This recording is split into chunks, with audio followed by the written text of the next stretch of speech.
महाराज जी, इनका आपका अगला प्रश्न है कि संस्कारों की शुद्धि के लिए क्या सेवा करनी चाहिए? संस्कारों की शुद्धि के लिए ये जो बच्चों के लिए जो चला रही हूँ ना, लड़कियों के लिए शिक्षण संस्कार, उसी के लिए वो प्रश्न पूछा है कि बच्चे उसका संस्कार में और हम हमारी तरफ से क्या सेवा कर सकते हैं जैसे वो लोग अच्छे बने। हाँ हाँ, सबसे पहली बात तो आजकल जो मोबाइल चला है, पहले इससे अपने जहाँ तक हम शासन कर सकते हैं हम इनको बचाएं, क्योंकि ये जो मोबाइल है इसमें पूरा संसार का सब दृश्य है, सतोगुणी रजोगुणी तमोगुणी भी है।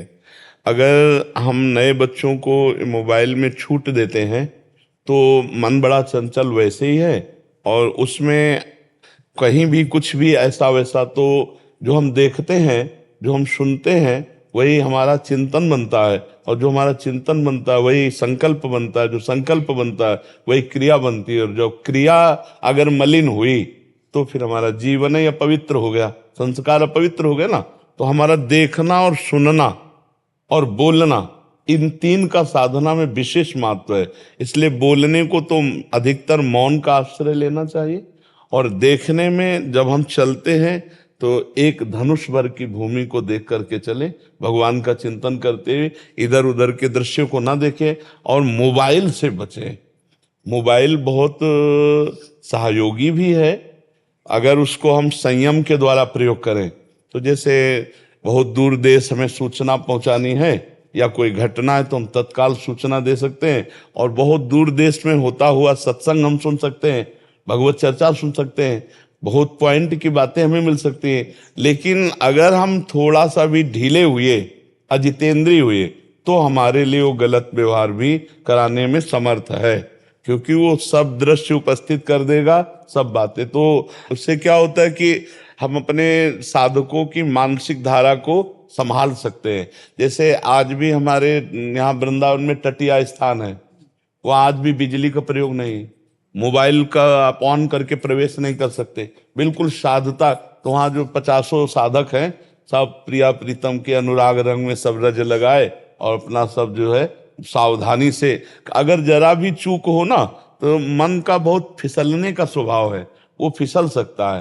तो हम साधकों को आहार विहार में भी सावधान रखें, क्योंकि साधना में आहार का भी बहुत बड़ा, हाँ, अब आजकल जैसे होटलों का भोजन है, बाजारों का बना बनाया भोजन है, अगर ये कहीं भी किसी भी तरह से साधक पाते हैं तो वो अपनी साधना में टिक नहीं पाएंगे, क्योंकि बहुत ही तमोगुणी और रजोगुणी भोजन होता है। सात्विक शब्द तो हटा ही दीजिए, बाजार के भोजन बने हुए भोजन में सात्विक शब्द तो हटा ही दीजिए। वो केवल शीशे में बनी हुई मिठाइयाँ आपको बहुत अच्छी दिखाई दे रही, लेकिन बैक में जो बनाने वाले लोग हैं वो कैसे आचरण वाले हैं, कैसी पवित्रता है, कैसा उनका विचार है। तो जो संसार में है तो जैसे भावे वैसा करें, पर साधकों को नहीं पाना चाहिए।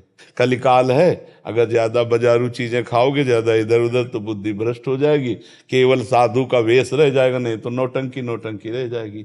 रुपया कमाना और खूब विलासिता से जीना, यही रह जाएगा। साधुता का जो हमारा उद्देश्य है, भगवान का साक्षात्कार, वैराग्य, संयम पूर्वक भजन, वो सब छूट जाएगा।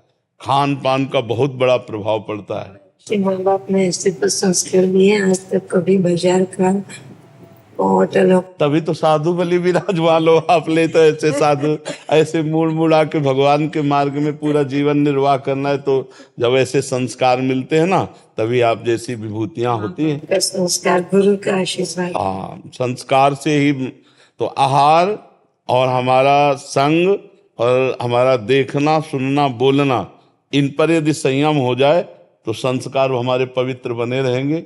हमारे जितने संस्कार पवित्र बने रहेंगे उतने हम भगवान के नजदीक होते जाएंगे, और अपवित्र संस्कार संसार के नजदीक पहुंचाते हैं, माया के नजदीक पहुंचाते हैं।